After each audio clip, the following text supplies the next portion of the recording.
People think a vocal chain needs to be complex to sound professional, but the best chains utilize each processor well enough to keep things simple. In this video, I'll share my personal favorite vocal chain, one I use on a regular basis and found has great results.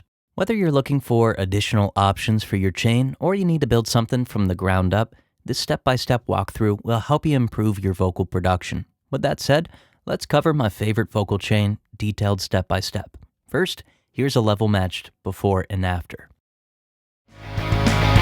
She reminds me of the cold dark summer's night when I'm staring at the lights and I'm hoping that there could be something more here, but she's looking the other way and I'm wishing I could be something that she could hold on to, but tonight here. For inserts 1 and 2, we have FabFilter de-essing and gating. Now, there are alternatives to de-essing, like FFT editing or clip gain, but a classic de-esser works well if you don't mind a little distortion around the process band. If a vocal is recorded properly, all you need is 3 to 4 dB of attenuation. A split band setting is less noticeable, while the 5 kHz to 11 kHz range is the main area to address. Nothing complicated here, just subtle to moderate compression of the sibilance range. After I've controlled this range, I'll insert a gate. The Pro G is my go-to processor for this since I like having a little look ahead to avoid audible attenuation to lower signals. Now, all I want to do with this gate is reduce the noise floor during gaps in the performance and slightly attenuate some of the breaths. I boost this quiet range later on in the chain, so I need to control it first to avoid raising the noise floor too much. A low threshold, around -48 dB, a high ratio of 8:1 with a softer knee, and a lower range to attenuate this low-level signal by about as much as I'll boost later on is all that's needed. Again, things are pretty simple here, but they're practical. So let's move on to our next two stages of processing. So inserts 3 and 4 are FabFilter Pro Q3 and Saturn II. So although EQ is almost always needed on a vocal, it doesn't have to be too aggressive. Aside from the high-pass filter, the most significant change that I'm making here is a little over 2 dB. The high-pass filter attenuates everything below the fundamental. The first bell filter reduces masking by reducing 250 Hz and the area around it. A more narrow bell filter lowers an aggressive and boxy-sounding overtone. The next bell filter reduces the vocal's nasally tones by attenuating the resonance created from the nasal cavity. Now, this is going to vary between 800 and 1.3 kHz. Lastly, a subtle amount of the third formant is amplified, a minuscule amount of sibilance is attenuated, and a little air is boosted. So with the vocal balanced, it's time to introduce some additive processing. That is a processor that adds to the signal instead of taking something away. Now, you could substitute Saturn II with any frequency-specific saturator, but I highly recommend at least trying the demo of this one. So the EQ's high-pass filter cleaned up the lows, so now I have primarily the fundamental that can be isolated. In this instance, this meant creating a crossover around 445 Hz, but it's definitely going to vary from vocal to vocal. Now, fortunately, it's easy to see the range that the fundamental is occupying as the vocalist moves from note to note. Now, everything above this range could either be turned off or set to 0 to avoid any saturation, but the fundamental can be saturated pretty significantly. This causes harmonics to form directly from the fundamental. If I saturated the higher range, both musical and unmusical content would trigger the saturation. However, using the fundamental as the sole trigger for saturation causes an incredibly musical sound since all of the overtones will relate to the sung note. I prefer the warm tube setting. The wave shaping is asymmetrical, meaning it'll cause even-order harmonics that are perfect octaves of the note. Meanwhile, odd harmonics add complexity and fill the mids and even high mids. It doesn't even sound like distortion, just like the vocals become full and impressive. So let's listen to the EQ and the saturator and notice how the vocal is becoming impressive really quickly. She reminds me of the cold dark summer's night when I'm staring at the lights and I'm hoping that there could be something more here, but she's looking the other way and I'm wishing I could be something that she could hold on to, but tonight here. For inserts 5 and 6, I'll use Oxford Limiter and FabFilter Timeless 3. So don't worry, I'm not limiting the vocal, but this Oxford Limiter has a fantastic maximizer called the Enhance function. It brings up quiet details, which is why I wanted to control lower levels with the gate earlier on.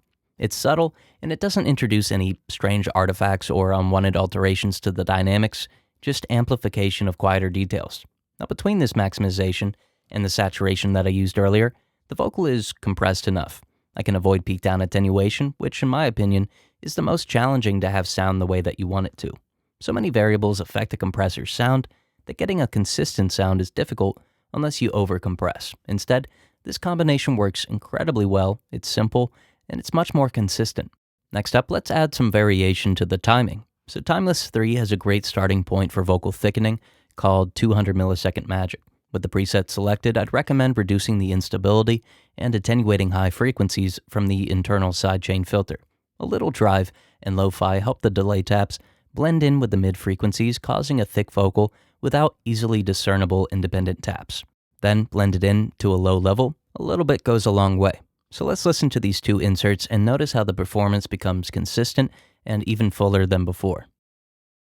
She reminds me of a cold dark summer's night when I'm staring at the lights and I'm hoping that there could be something more here, but she's looking the other way and I'm wishing I could be something that she could hold on to, but you're not here. You want your mixes to sound 10 times better, 10 times faster? Our Sage Audio membership will do that for you, or you don't pay for it. Literally, you're one step away from 10 times better sound, the same sound that industry professionals have. For instance, Keith Urban's producer Aaron Schurz works with us, Grammy Award-winning AJ Castillo, the Voice #1 Billboard charted artist Megan Lindsay, and the list goes on. Why waste your time creating mixes that look like this when you can instantly fix the problem by working directly with professionals who have already done what you're trying to do? We've made mixes sound 10 times better for 2,346 clients, and it'll work for you too. Watch until the end of the video to learn how the Sage Audio membership will make your mixes sound 10 times better, 10 times faster, or you don't pay for it. Before we get into bus processing, let's take a look at the BGVs. So the BGVs follow the same chain with a couple small changes. First, more attenuation occurs during de-essing. The last thing that I want is sibilance that's slightly off time from the lead. This is the quickest way for a lead and its double to sound like two separate performances. Gating, EQ, and saturation will all be identical to the lead. I want them to blend as much as possible, but I'm adding a compressor. I need the dynamics to be controlled to avoid a distinct ADSR revealing to the listener that there is an additional vocal. Now what's better is if I sidechain the original lead and use that as the trigger for the compression, causing their ADSRs to intertwine seamlessly. Lastly, since I only have one harmony on this verse, I'm going to use this H3000 tripler effect to give it an extra dimension. Alternatively, you could try a different delay. However, for the BGV itself, I kept this dry to avoid any missed time taps. So let's take a listen to the lead as it's combined with these two backing vocals. She reminds me of a cold dark summer's night when I'm staring at the lights and I'm hoping that there could be something more here, but she's looking the other way and I'm wishing I could be something that she could hold on to, but you're not here. Next up, let's create a send for plate reverb and reverb saturation. So the reverb you pick is up to you. I'm a huge fan of 7th Heaven, the Bercastium 7 emulation. The fat plate setting, with the frequencies adjusted in the EQ section, almost always work well. Then the built-in ducker is a great way to let the initial transient through. The lead, BGV, and harmony will all be sent to this reverb equally. Again, the goal is to blend them into one seamless, impressive vocal. After the reverb, I'll insert the same saturation that I used earlier. The idea of saturating reverb isn't too common, and if you saturate the full signal, it'll definitely sound bad. However, saturating just the fundamental sounds much more musical and it adds complexity to the reverb. Seems like a strange choice, but it sounds great. Lastly, let's route all the vocals to a single bus. So my lead, BGV, harmony, and the reverb send are all routed to one bus. This lets me do two things. First, adjust the final level as needed, and introduce some collective processing. So Fresh Air is an EQ and an exciter that I really enjoy. On the bus, very low settings are enough to brighten the vocal and to help it stand out without completely changing the timbre. Lastly, Omnipressor is one of my favorite processors. Subtle amplification and attenuation really polish the vocals and give them a finalized sound. Only a dB in either direction and a 1.1 to 1 ratio is enough to make these vocals sound cohesive, full, and to make all the various signals work together. So let's listen to the before and after one more time, and if you have a favorite vocal chain, let me know about it in the comments. She reminds me of a cold dark summer's night when I'm staring at the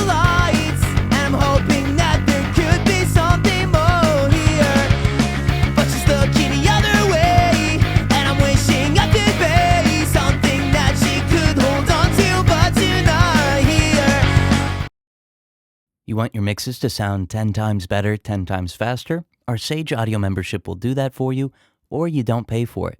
Literally, you're one step away from 10 times better sound, the same sound that industry professionals have. For instance, Keith Urban's producer Aaron Schurz works with us, Grammy Award-winning AJ Castillo, Billboard #1 charted artist Megan Lindsay, The Voice singer Cody Ballou, Duck Dynasty's blues composer Mike Goudreau, Grammy Award-winning artist Toulis, Luke Combs engineer Alex Gilson, Grammy-nominated producer Tyler Kane, Warner Music artist Ricky Young, and the list goes on. Why waste your time creating mixes that look like this when you can instantly fix the problem by clicking the link in the description to work directly with professionals who have already done what you're trying to do?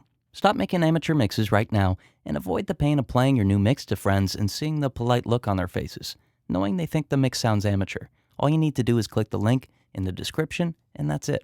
Stop endlessly trying new plugins and chains from the latest YouTube guru. This is not how pro songs are made. Instead, click the link in the description and we'll make your mixes sound 10 times better, 10 times faster, or you don't pay for it. It only takes 1 second to click the link in the description and get 10 times better sound. All you have to do is click the link now and we'll do the rest. We've made mixes sound 10 times better for 2,346 clients, and it'll work for you too. Click the link in the description now. It's risk-free, and if we can't make your mixes sound 10 times better, 10 times faster, you don't pay for it. Click the link in the description. If you got nothing to lose, click the link now.